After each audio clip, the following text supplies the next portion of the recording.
Hi, I'm David. And I'm Gail. And welcome to Winnipeg. We're standing in the very spot where you will disembark if you're traveling on the Via Rail Canadian through Winnipeg. And yes, this is going to be your longest stopover on your train trip between Toronto and Vancouver. And I mean, it could be as long as 2 hours. So the question is, what can you do during your stopover without missing the train? So you're in luck because Winnipeg happens to be our hometown, and we know there's lots to do just outside the doors of Union Station. We have prepared 4 possible treks that you could take that range anywhere from 15 minutes to 1 hour. This is shown on a map that is linked to the description of this video. So before we get started, though, there are a few ground rules. So if you happen to be traveling east to west, in other words, from Toronto to Vancouver, then the Canadian's scheduled to arrive at around 7:30 p.m. and depart at 9:30 p.m. So that means you can possibly do any of the 4 walks that we're suggesting. However, if you happen to be traveling in the other direction from Vancouver to Toronto, then your train's scheduled to arrive at 10 p.m. and then depart maybe around 11:30 p.m. Now that's pretty late, and everything around here is going to be closed. So the best we can offer you in this direction is that you look around the historic displays in Union Station, and also maybe take a quick walk outside if you're comfortable in that kind of nighttime walk situation. So as you probably know, the Via Rail Canadian rarely arrives or departs on schedule. So it is vital that you check and confirm and maybe reconfirm that, when the train is going to be leaving. Now, there is up-to-date information on a whiteboard close to where we're standing, and that also will really keep you apprised. So armed with that information, let's get going.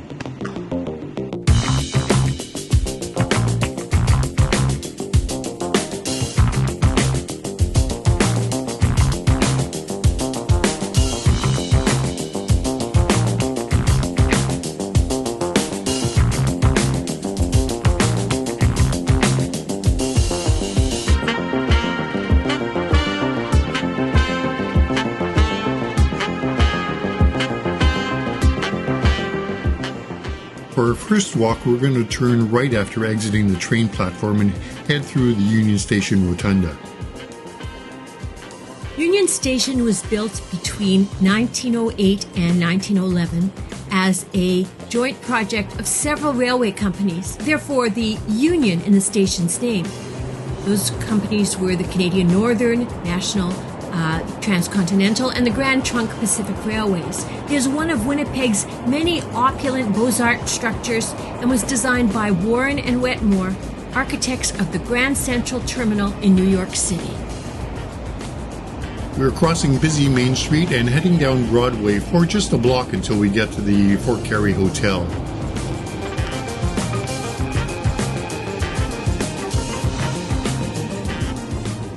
Just a block away from the Union Station is the Fort Garry Hotel, which was built between 1911 and 1913 for the Grand Trunk Pacific Railway, which later became the CNR, along with some other railways.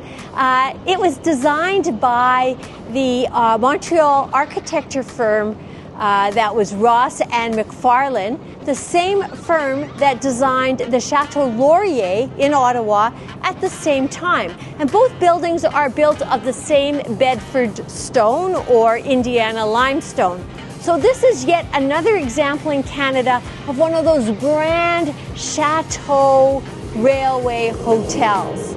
If time permits, do take the extra few minutes to go into the Fort Garry Hotel. Explore the lobby, which is absolutely sumptuous, and then adjacent to it is the Oval Room restaurant, which is a defining space. From here, you might want to cross Broadway to get a good look at the Hotel Fort Garry before you head back to the station.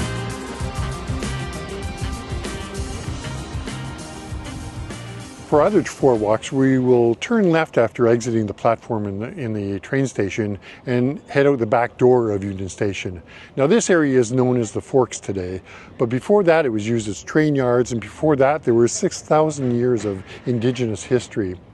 As early as 4000 BCE, before Common Era, long before European explorers arrived here, this was a traditional stopping place. First Nation groups camped in this area, and they used it as a place to gather provisions for trade. So the Forks was a resting stop on the seasonal migration routes from northern forests to southern plains, and a key transcontinental trade link. You're now treading on Treaty 1 territory, which is the traditional territory of the Anishinaabe, the Cree, the Oji-Cree, the Dakota, the Dene people, and the homeland of the Red River Métis.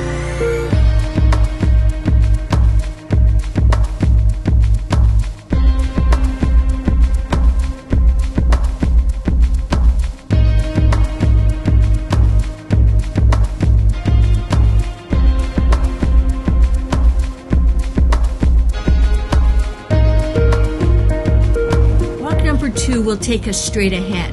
We passed through the architectural remnants of the 1905 Alloway and Champion building that once stood nearby on Main Street. Off to our left is the monumental Canadian Museum of Human Rights, designed by Albuquerque architect Antoine Perdoc, and it opened in 2014. And in no time you'll be passing Mahatma Gandhi, a life-size bronze statue. So as you can see, we're dressed fairly lightly. It's actually late May, and it's a seasonable weather, going up to around 20 degrees Celsius. So you don't have to dress heavily. It's not winter time right now. Enjoy the summer while you can. We continue forward on our walk. It's one long straight line, and we're approaching the Esplanade Real footbridge, which was designed by local architect Etienne Gaboret. He's of international renown. It takes us across the mighty Red River and to St. Boniface. Here you see the St. Boniface view with the old cathedral that burnt down, unfortunately, in 1968.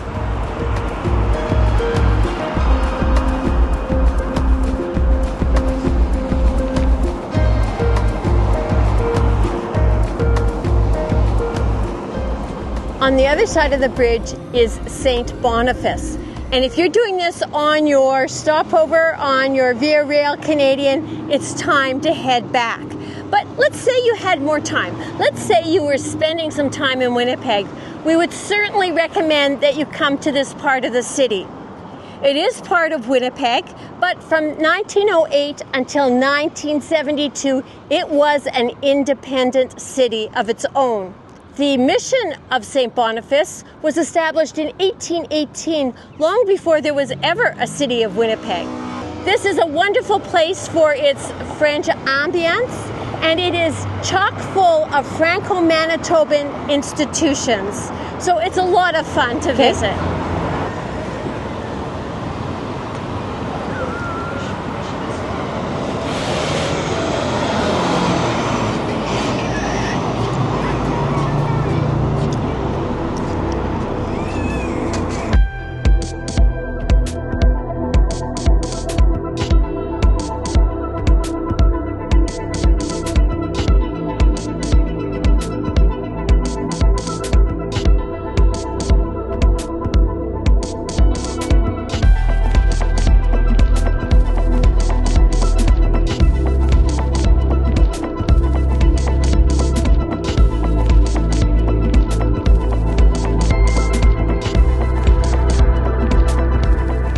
Our third walk is arguably the most entertaining of the bunch.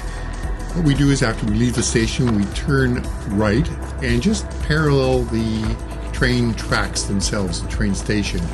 Just head down. You have to maneuver your way through a couple of quiet parking lots. You're squeezed between some rail cars and a caboose that are on display here, and just what you're doing is sliding alongside of the Forks Market buildings themselves. That's the brick building that you see in the background, And you can just head into any one of the side entrances that lead into the market's building.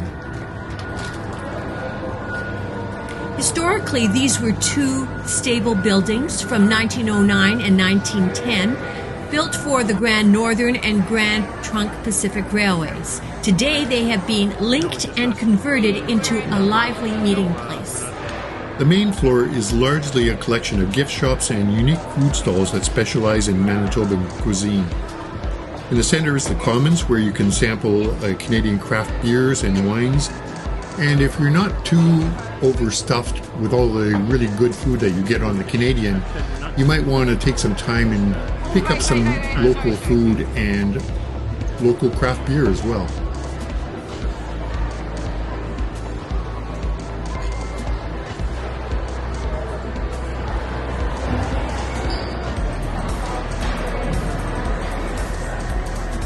Upstairs is a series of small shops specializing in Manitoba products.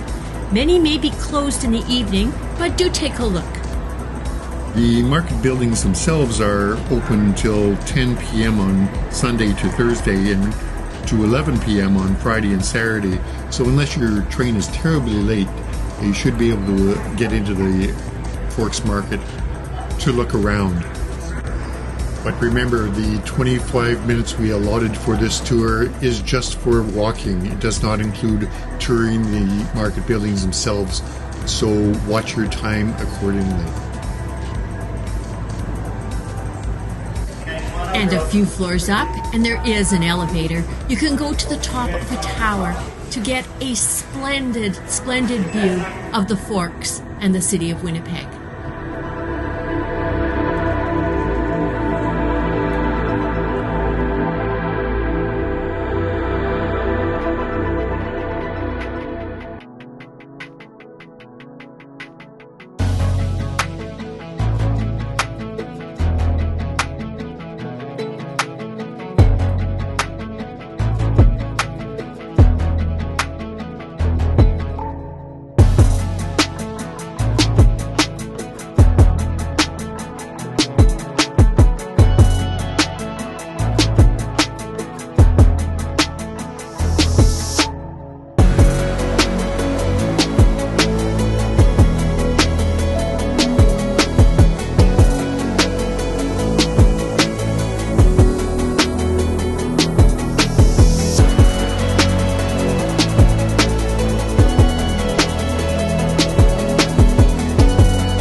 For our fourth walk, we follow a slightly more complicated route. Now you might want to refer to the My Maps that we have prepared, and you'll find a link to those in the description for this video. Now from Union Station, just turn right once again and head towards the market buildings. Turn left when you see the City TV building, which is a former power plant for the rail yards. And after that, then you'll also pass by the Manitoba Theatre for Young People.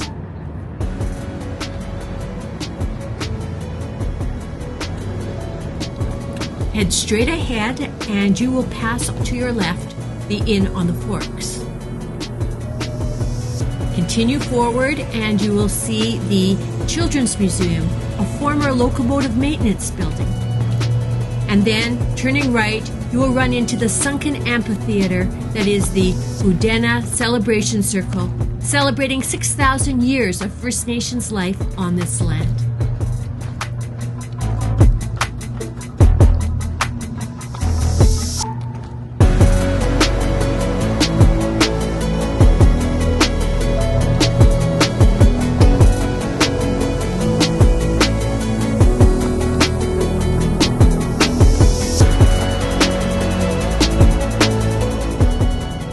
Circle clockwise around the amphitheater and head towards the Forks Market buildings that you'll see in the distance.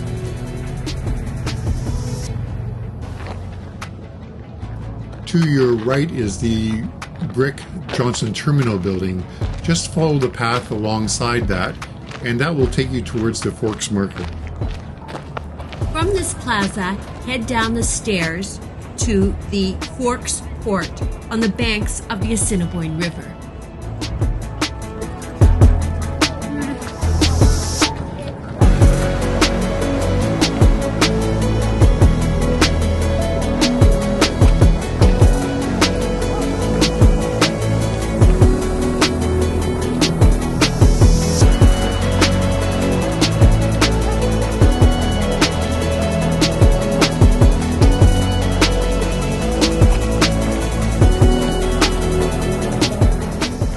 head back up the stairs and turn left at the white tent. From here, you can enter the Forks Market through any of the doors and make your way through the market to an exit on the opposite end of the building. And then from there, just turn right and head back to the Union Station, which lies straight ahead.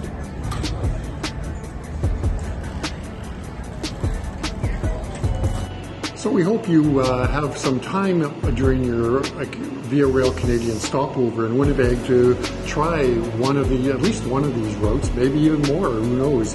There's certainly time to take it more than one.